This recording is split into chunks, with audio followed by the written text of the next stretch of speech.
Hello friends, welcome to India for IAS. This is Manjunath Mudhol. Topic of this video is Made in India Airbus C295. ಈ Airbus 295 ಏನಿದೆ ಇದನ್ನು first time ಅಂದರೆ ಮೊದಲನೇದಾಗಿ ಇಂಡಿಯಾದಲ್ಲಿ ಏನು ಮಾಡ್ತಾರೆ ಕಂಪ್ಲೀಟಾಗಿ ಮ್ಯಾನುಫ್ಯಾಕ್ಚರ್ ಮಾಡಿರ್ತಾರೆ. ಸೊ ಇದನ್ನು ಯಾವ ರೀತಿ ಮ್ಯಾನುಫ್ಯಾಕ್ಚರ್ ಮಾಡಿದ್ರು, ಏನು ಅಸೆಂಬ್ಲಿ ಇದಿತ್ತು, ಇಂಡಿಯಾದಲ್ಲಿ ಕಂಪ್ಲೀಟಾಗಿ ಮ್ಯಾನುಫ್ಯಾಕ್ಚರ್ ಮಾಡಿದ್ರ ಅಥವಾ ಕೆಲವೊಂದಿಷ್ಟು ಸಿಸ್ಟಮ್ನ ಇಲ್ಲಿ ತಂದು ಅಸೆಂಬ್ಲಿ ಮಾಡಿದ್ರ ಏನು ಅಂತ ಅದ್ರ ಬಗ್ಗೆ ಎಲ್ಲ ತಿಳ್ಕೊಳ್ಳೋಣ. ಸೊ ರೀಸೆಂಟಾಗಿ ಏರ್ಬಸ್ C295 ಕ್ಯಾರಿಯರ್ ಏರ್ಕ್ರಾಫ್ಟ್ ನ್ಯೂಸಲ್ಲಿರುತ್ತೆ. ಏನಕ್ಕೆ ನ್ಯೂಸಲ್ಲಿರುತ್ತೆ? So this is the first time made in India and it completes the test ಫ್ಲೈಟನ್ನು ಕಂಪ್ಲೀಟ್ ಮಾಡುತ್ತೆ.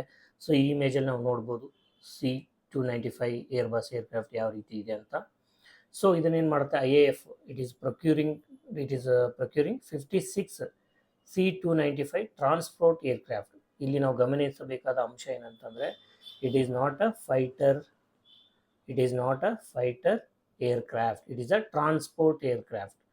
ಸೊ ಇದರ ಅರೌಂಡ್ ಕಾಸ್ಟ್ ಎಷ್ಟಿದೆ? 21,935 crore for 56 aircraft, right? So this aircraft, it is designed to replace the aging transport fleet of the Indian Air Force. ಅಂದರೆ Indian air ಫೋರ್ಸಲ್ಲಿ ಇರ್ತಕ್ಕಂಥ transport aircraft ಏನಿರುತ್ತೆ, fighter aircraft ಅಲ್ಲ, transport ಮಾಡಲಿಕ್ಕೂ ಕೂಡ ಏನು ಮಾಡ್ತೀವಿ ನಾವು, ಏರ್ಕ್ರಾಫ್ಟ್ಸ್ನ ಯೂಸ್ ಮಾಡ್ತೀವಿ. ಟ್ರೂಪ್ ಟ್ರಾನ್ಸ್ಪೋರ್ಟ್ ಇರ್ಬೋದು, ಮಟೀರಿಯಲ್ ಟ್ರಾನ್ಸ್ಪೋರ್ಟ್ ಇರ್ಬೋದು, ವೆಪನ್ಸ್ ಟ್ರಾನ್ಸ್ಪೋರ್ಟ್ ಇರ್ಬೋದು. ಸೊ ಆ ಟ್ರಾನ್ಸ್ಪೋರ್ಟ್ ಫ್ಲೀಟ್ ಏನಿದೆ ಅದೇನಾಗ್ತಿದೆ, ಹಳೇದಾಗ್ತಾ ಹೋಗ್ತಾ ಇದೆ. ಅದನ್ನು ರೀಪ್ಲೇಸ್ ಮಾಡಲಿಕ್ಕೆ ಹೊಸ ಏರ್ಕ್ರಾಫ್ಟ್ ಫ್ಲೀಟ್ ಜೊತೆಗೆ ಸೊ ಈ C295 ಕ್ಯಾರಿಯರ್ ಏರ್ಕ್ರಾಫ್ಟ್ನ ಡೆವಲಪ್ ಮಾಡಿದ್ದಾರೆ ಇಂಡಿಜಿನಿಯಸ್ ಆಗಿ. And this is capable of operating in harsh environments including high altitude and frontier region. So ಇದು ಹಾರ್ಶ್ ಆಗಿರ್ತಕ್ಕಂಥ ಎನ್ವಿರಾನ್ಮೆಂಟಲ್ಲಿ, ಸೊ ಎನ್ವಿರಾನ್ಮೆಂಟ್ ಅಥವಾ ವೆದರ್ ಎಷ್ಟೇ ಹಾರ್ಶ್ ಆಗಿದ್ರೂ ಕೂಡ ಸೊ ಆ ಥರದ ವೆದರ್, ಗುಡುಗು ಸಿಡಿಲು, ಈ ಸ್ನೋ ಫಾಲಿಂಗ್ ಇರ್ಬೋದು, ಅವಲ್ಯಾಂಚ್ ಇರ್ಬೋದು, ಆ ಥರ ಎನ್ವಿರಾನ್ಮೆಂಟಲ್ಲೂ ಕೂಡ ಇದು ಟ್ರಾನ್ಸ್ಪೋರ್ಟ್ ಆಗಿ ಇದನ್ನು ಯೂಸ್ ಮಾಡ್ಬೋದು. ಹೈ ಆಲ್ಟಿಟ್ಯೂಡ್ ರೀಜನ್ ಅಂದರೆ ಹಿಮಾಲಯನ್ ರೀಜನಲ್ಲಿ ಯೂಸ್ ಮಾಡ್ಬೋದು. ಫ್ರಾಂಟಿಯರ್ ರೀಜನ್ ಅಂತಂದರೆ ಬಾರ್ಡರ್ಸ್ ಏನಿರುತ್ತೆ, frontier region India Nepal, India Pakistan, India China borders ಏನಿದೆ ಅಲ್ಲೂ ಕೂಡ ನಾವು ಯೂಸ್ ಮಾಡ್ಬೋದು. So it helps in performing multiple missions such as troop transport, cargo movement, paratrooper drops, medical evacuation and surveillance. So ಇದನ್ನೆಲ್ಲ ಏನಕ್ಕೆಲ್ಲ use ಮಾಡ್ಬೋದು ಅಂದರೆ ಟ್ರೂಪ್ ಟ್ರಾನ್ಸ್ಪೋರ್ಟ್ ಅಂದರೆ ಈ ಆರ್ಮಿ ಜವಾನ್ಸ್ ಇರ್ಬೋದು, ಏರ್ಫೋರ್ಸ್ ಜವಾನ್ಸ್ ಇರ್ಬೋದು, ಅವ್ರನ್ನ ಟ್ರಾನ್ಸ್ಪೋರ್ಟ್ ಮಾಡಲಿಕ್ಕೆ. ಕಾರ್ಗೋ ಮೂವ್ಮೆಂಟ್, ಕಾರ್ಗೋ ಅಂತಂದರೆ ಈ ಮಿಸೈಲ್ಸು, ವೆಪನ್ಸ್ ಏನಿರುತ್ತೆ ಅದನ್ನು ಟ್ರಾನ್ಸ್ಪೋರ್ಟ್ ಮಾಡಲಿಕ್ಕೆ. ಮೆಡಿಕಲ್ ಇವ್ಯಾಕ್ಯುಯೇಷನ್ ಅಂದರೆ ಯಾರಿಗಾದ್ರೂ ಗಾಯ ಆಗಿದ್ದರೆ ಅವರನ್ನು ಸಡನ್ನಾಗಿ ಹಾಸ್ಪಿಟಲ್ ಕರ್ಕೊಂಬರಲಿಕ್ಕೆ. ಈ ಪ್ಯಾರಾಟ್ರೂಪ್ ಡ್ರಾಪ್ಸ್ ಅಂತಂದರೆ ಸೊ ಈ ಮಿಲ್ಟ್ರಿ ಆರ್ಮಿನಲ್ಲಿ ಇರ್ತಕ್ಕಂಥವ್ರನ್ನು ಈ ಎನಿಮಿ ಲೊಕೇಶನ್ಸ್, ಹೈಡೌಟ್ಸ್ ಏನಿರುತ್ತೆ ಅಲ್ಲಿ ಡ್ರಾಪ್ ಮಾಡಲಿಕ್ಕೆ ಅವರನ್ನು. ಸರ್ವಿಲಿಯನ್ಸ್ ಅಂತಂದರೆ ಕಂಟಿನ್ಯೂಸ್ ಆಗಿ ಅಬ್ಸರ್ವ್ ಮಾಡೋದು, ಏನಾದರೂ ಇಲ್ಲೀಗಲ್ ಅಥವಾ ಇನ್ಫಿಲ್ಟ್ರೇಷನ್ ಆಗ್ತಿದೆಯಾ, ಏನಾದರೂ ಆ್ಯಕ್ಟಿವಿಟೀಸ್, ಸಸ್ಪೀಸಿಯಸ್ ಆ್ಯಕ್ಟಿವಿಟೀಸ್ ನಡೀತಾ ಇದೆಯಾ ಅಂತ ಸರ್ವಿಲಿಯನ್ಸ್ ಮಾಡಲಿಕ್ಕೂ ಕೂಡ ಇದನ್ನು ನಾವೇನು ಮಾಡ್ಬೋದು, ಯೂಸ್ ಮಾಡಬಹುದು. So coming to its development and manufacturing in ಇಂಡಿಯಾದಲ್ಲಿ ಯಾವ ರೀತಿ ಡೆವಲಪ್ಮೆಂಟ್ ಮ್ಯಾನುಫ್ಯಾಕ್ಚರಿಂಗ್ ಮಾಡಿದ್ದಾರೆ ಅಂತ ನೋಡೋದಾದರೆ, ಸೊ ಇದ್ರ ಪ್ರೊಕ್ಯೂರ್ಮೆಂಟ್ ಡೀಟೇಲ್ಸ್ ಬಂದು, ಸೊ 56 ಏರ್ಕ್ರಾಫ್ಟ್ ಇಂಡಿಯನ್ ಏರ್ಫೋರ್ಸ್ ಏನು ಮಾಡ್ತಿದೆ, it is planning to procure 56 aircraft for 21,935 crore. So ಇದರದ್ದು ಟೂ ಫೇಸ್ ಪ್ರೊಡಕ್ಷನ್ ಮಾಡಲ್ ಇದೆ. ಯಾವ ರೀತಿ ಅಂತಂದರೆ, ಒಂದು fly away aircraft. So first ಏನು ಮಾಡ್ತಾರೆ, 16 ಏರ್ಕ್ರಾಫ್ಟ್ನ ಡೆಲಿವರಿ ಮಾಡ್ತಾರೆ directly from Airbus defence and space. Airbus defence and space ಅಂತ ಏನಿದೆ ಸ್ಪೇನಲ್ಲಿ, ಅವ್ರು ಏನು ಮಾಡ್ತಾರೆ, 16 ಏರ್ಕ್ರಾಫ್ಟನ್ನು ಡೈರೆಕ್ಟಾಗಿ IAFಗೆ ಏನು ಮಾಡ್ತಾರೆ, ಡೆಲಿವರ್ ಮಾಡ್ತಾರೆ. ಸೊ ಇದು ಯಾವುದು 16 ಏರ್ಕ್ರಾಫ್ಟ್ ಯಾವುದು ಇಂಡಿಯಾದಲ್ಲಿ ಮ್ಯಾನುಫ್ಯಾಕ್ಚರ್ ಆಗಲ್ಲ. ಇನ್ನು ಸೆಕೆಂಡ್ ಫೇಸ್ ಆಫ್ ಪ್ರೊಡಕ್ಷನಲ್ಲಿ ಏನಾಗುತ್ತೆ, ರಿಮೈನಿಂಗ್ 40 ಏರ್ಕ್ರಾಫ್ಟ್ ಏನಿದೆ, they are manufactured and assembled in India. ಇಂಡಿಯಾದಲ್ಲಿ ಏನು ಮಾಡ್ತಾರೆ, ಮ್ಯಾನುಫ್ಯಾಕ್ಚರ್ ಮತ್ತು ಅಸೆಂಬಲ್ ಮಾಡ್ತಾರೆ. ಸೊ ಇದನ್ನೇನು ಮಾಡ್ತಾ ಇದೆ, it is this Airbus C295 ಏನಿದೆ, it is produced through partnership between Airbus defence and space, ಸ್ಪೇನ್ನ Airbus and defence and space company, ಇಂಡಿಯಾದಲ್ಲಿರ್ತಕ್ಕಂಥ ಟಾಟಾ ಅಡ್ವಾನ್ಸ್ಡ್ ಸಿಸ್ಟಮ್ಸ್ ಲಿಮಿಟೆಡ್ ಏನಿದೆ. ಸೊ ಇವೆರಡು ಒಂದು ಪಾರ್ಟ್ನರ್ಶಿಪ್ ಮುಖಾಂತರ ಇಂಡಿಯಾದಲ್ಲಿ ಏನು ಮಾಡ್ತಾರೆ, 40 ಏರ್ಕ್ರಾಫ್ಟ್ನ ಮ್ಯಾನುಫ್ಯಾಕ್ಚರ್ ಮಾಡಿ ಇಂಡಿಯನ್ ಏರ್ಫೋರ್ಸಿಗೆ ಹ್ಯಾಂಡ್ ಓವರ್ ಮಾಡ್ತಾರೆ. So the final assembly line, so ಇದೇನು ಇಂಡಿಯಾದಲ್ಲಿ ಅಸೆಂಬ್ಲಿ ಆಗ್ತಿದೆ, it is located in Vadodara, ಗುಜರಾತ್ನಲ್ಲಿರ್ತಕ್ಕಂಥ ವಡೋದರದಲ್ಲಿ ಲೊಕೇಟ್ ಆಗಿದೆ. ಇನ್ನು ಈ ಪ್ರಾಜೆಕ್ಟ್ನ ಉದ್ದೇಶ ಏನು, ಸೊ ಯಾವ ರೀತಿ ಪಾರ್ಟ್ನರ್ಶಿಪ್ ವರ್ಕ್ ಮಾಡುತ್ತೆ, ಇಂಡಿಯಾಗೆ ಯಾವ ರೀತಿ ಹೆಲ್ಪ್ ಆಗುತ್ತೆ ಅಂತ ನಾವು ನೋಡೋದಾದರೆ, it establishes a robust private sector aerospace manufacturing ecosystem in ಇಂಡಿಯಾದಲ್ಲಿ ಏನು ಮಾಡುತ್ತೆ, ಒಂದು ಪ್ರೈವೇಟ್ ಏರೋಸ್ಪೇಸ್ ಮ್ಯಾನುಫ್ಯಾಕ್ಚರಿಂಗಿಗೆ ಒಂದು ಎಕೋಸಿಸ್ಟಮ್ನ ಪ್ರೊವೈಡ್ ಮಾಡುತ್ತೆ. ಇಲ್ಲಿವರೆಗೂ ಇಂಡಿಯಾದಲ್ಲಿ ಪ್ರೈವೇಟ್ ಪ್ಲೇಯರ್ಸು ಏರ್ಕ್ರಾಫ್ಟ್ನ ಮ್ಯಾನುಫ್ಯಾಕ್ಚರ್ ಮಾಡ್ತಿಲ್ಲ. ಸೊ ಏರ್ಕ್ರಾಫ್ಟ್ನ ಇಂಡಿಯಾದಲ್ಲಿ ಯಾರು ಮಾಡ್ತಿದ್ದಾರೆ ಮ್ಯಾನುಫ್ಯಾಕ್ಚರಿಂಗು, HAL ಅವ್ರು ಮಾಡ್ತಿದ್ದಾರೆ. So that too in limited scale. So ಇವಾಗ ಏನಾಗ್ತಿದೆ, ಇಂಡಿಯಾದಲ್ಲಿ ಪ್ರೈವೇಟ್ ಪಾರ್ಟ್ನರ್ಶಿಪ್ ಒಂದು ಓಪನ್ ಆಗಿರೋದ್ರಿಂದ with Airbus and Tata, so ಇಲ್ಲಿ ಏನಾಗುತ್ತೆ, ಒಂದು ಎಕೋಸಿಸ್ಟಮ್ ಡೆವಲಪ್ ಆಗುತ್ತೆ. ಸೊ ಈ ಎಕೋಸಿಸ್ಟಮ್ ಡೆವಲಪ್ ಆಗೋದ್ರಿಂದ ಏನಾಗುತ್ತೆ, ಕಂಟಿನ್ಯೂಸ್ ಆಗಿ ಇಂಡಿಯಾದಲ್ಲಿ ಪ್ರೈವೇಟ್ ಪ್ಲೇಯರ್ಸ್ ಏನು ಮಾಡ್ತಾರೆ, ಏನದು ಏರೋಪ್ಲೇನನ್ನು ಮ್ಯಾನುಫ್ಯಾಕ್ಚರ್ ಮಾಡ್ತಾರೆ. This breaks the traditional state sector dominance. ಇಲ್ಲಿವರೆಗೆ ಏನಾಗ್ತಿರುತ್ತೆ, ಮಿಲಿಟ್ರಿಗೆ ಬೇಕಾದಂತಹ ಈ ಏರೋಪ್ಲೇನ್ಸ್ ಅಥವಾ ಏರ್ಕ್ರಾಫ್ಟನ್ನು ಗೌರ್ಮೆಂಟ್ ಓನ್ಡ್ HAL ಏನು ಮಾಡ್ತಿರುತ್ತೆ, ಮ್ಯಾನುಫ್ಯಾಕ್ಚರ್ ಮಾಡ್ತಿರುತ್ತೆ. ಸೊ ಈಗ ಪ್ರೈವೇಟ್ ಪ್ಲೇಯರ್ಸ್ ಬರೋದ್ರಿಂದ ಏನಾಗುತ್ತೆ, ಇನೋವೇಷನ್ ಜಾಸ್ತಿ ಆಗುತ್ತೆ, ಕಾಸ್ಟ್ ರಿಡಕ್ಷನ್ ಆಗುತ್ತೆ, right. So this advances the objective of defence indigenisation and self Reliance. So ಇದರಿಂದ ಏನಾಗುತ್ತೆ, ನಾವು ಫಾರಿನ್ ಕಂಟ್ರಿ ಮೇಲೆ ಇವಾಗ ಪಾರ್ಟ್ನರ್ಶಿಪ್ ಮಾಡೋದ್ರ ಮುಖಾಂತರ ಎಂಟೈರ್ ಆಗಿ ಫಾರಿನ್ ನೇಷನ್ ಮೇಲೆ ಡಿಪೆಂಡ್ ಆಗೋದು ತಪ್ಪುತ್ತೆ. ಇದರಿಂದ ನಮ್ದೇನಾಗುತ್ತೆ, ಇಂಡಿಜಿನೈಸೇಷನ್ ಅಂದರೆ ಸ್ಥಳೀಯವಾಗಿ ಮ್ಯಾನುಫ್ಯಾಕ್ಚರ್ ಮಾಡೋ ಎಬಿಲಿಟಿ ಜಾಸ್ತಿ ಆಗುತ್ತೆ. ಇದರಿಂದ ಸೆಲ್ಫ್ ರಿಲಯನ್ಸ್ ಆಗುತ್ತೆ. ಸೆಲ್ಫ್ ರಿಲಯನ್ಸ್ ಅಂತಂದರೆ ಆತ್ಮನಿರ್ಭರ್ ಭಾರತ್ ಅಭಿಯಾನ ಏನಿದೆ, ಸೊ ಇದಕ್ಕೇನು ಮಾಡುತ್ತೆ, ಉತ್ತೇಜನ ಸಿಗುತ್ತೆ. Coming to the key features of the C-295 programme. So ಏನಿದೆ ಇದರದ್ದು ಕೀ ಫೀಚರ್ ಅಂತಂದರೆ ಡೀಪ್ ಸ್ಟ್ರಕ್ಚರಲ್ ಲೊಕಲೈಜೇಷನ್. ಏನಿದರ ಅರ್ಥ, 85% of the structural components of the Airbus C-295 ಏನಿದೆ and final assembly it is carried out in India. 85% ಏನಾಗುತ್ತೆ, ಇಂಡಿಯಾದಲ್ಲಿ ಏನಾಗುತ್ತೆ, ಅದು ತಯಾರಾಗುತ್ತೆ. And more then 13,000 detail parts are produce domestically. So ಏನೇ ಇದು 13,000 ಏನು ಡೀಟೇಲ್ ಪಾರ್ಟ್ಸ್ ಇದೆ, 85% ಏನು ಪ್ರೊಡಕ್ಷನ್ ಇದೆ, ಇದು ಇಂಡಿಯಾದಲ್ಲಿ ಏನಾಗುತ್ತೆ, ಮ್ಯಾನುಫ್ಯಾಕ್ಚರ್ ಆಗುತ್ತೆ. ಸೊ ನಾವು ಸ್ಪೇನಿಂದ ಏನು ಜಾಸ್ತಿ ಇಂಪೋರ್ಟ್ ಮಾಡ್ಕೋತಾ ಇಲ್ಲ.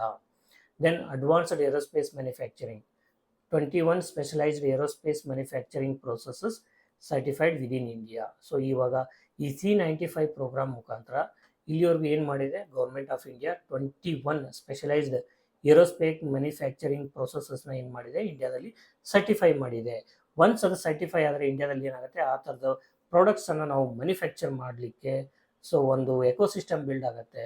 ನಾವು ಇಲ್ಲಿ ಮ್ಯಾನುಫ್ಯಾಕ್ಚರ್ ಮಾಡೋದಲ್ಲದೆ ಇಲ್ಲಿ ಮ್ಯಾನುಫ್ಯಾಕ್ಚರ್ ಮಾಡಿರೋ ಪ್ರಾಡಕ್ಟ್ಸ್ನ ಬೇರೆ ದೇಶದ ಏರೋಸ್ಪೇಸ್ ಇಂಡಸ್ಟ್ರಿಗೂ ಕೂಡ ಏನು ಮಾಡ್ಬೋದು, ಎಕ್ಸ್ಪೋರ್ಟ್ ಮಾಡ್ಬೋದು.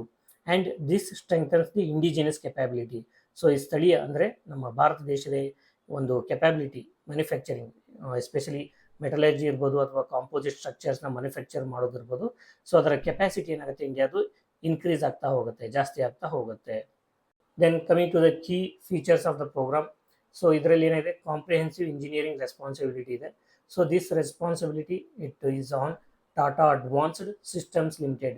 ಟಾಟಾ ಅಡ್ವಾನ್ಸ್ಡ್ ಸಿಸ್ಟಮ್ ಲಿಮಿಟೆಡ್ ಏನಿದೆ, ಸೊ ಇದೇನು ಮಾಡುತ್ತೆ, ಒಂದು ಈ C-295 ಏರ್ಕ್ರಾಫ್ಟ್ ಏನಿದೆ ಕಂಪ್ಲೀಟ್ ಇಂಜಿನಿಯರಿಂಗ್ ರೆಸ್ಪಾನ್ಸಿಬಿಲಿಟಿನ ಟಾಟಾ ಅಡ್ವಾನ್ಸ್ಡ್ ಸಿಸ್ಟಮ್ ಲಿಮಿಟೆಡ್ ವಹಿಸ್ಕೊಂಡಿರುತ್ತೆ.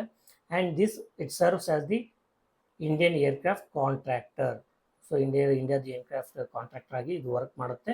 And this is responsible for detailed part engineering ಇರ್ಬೋದು, ಒಂದು ನಟ್ ಬೋಲ್ಟ್ ಇರ್ಬೋದು ಅಥವಾ ಒಂದು ಶಾಫ್ಟ್ ಇರ್ಬೋದು. ಸೊ ಅದ್ರದ್ದು ಏನೇ ಮ್ಯಾನುಫ್ಯಾಕ್ಚರಿಂಗ್ ಇರಲಿ, ಡೀಟೇಲ್ಡ್ ಪಾರ್ಟ್ ಇಂಜಿನಿಯರಿಂಗ್.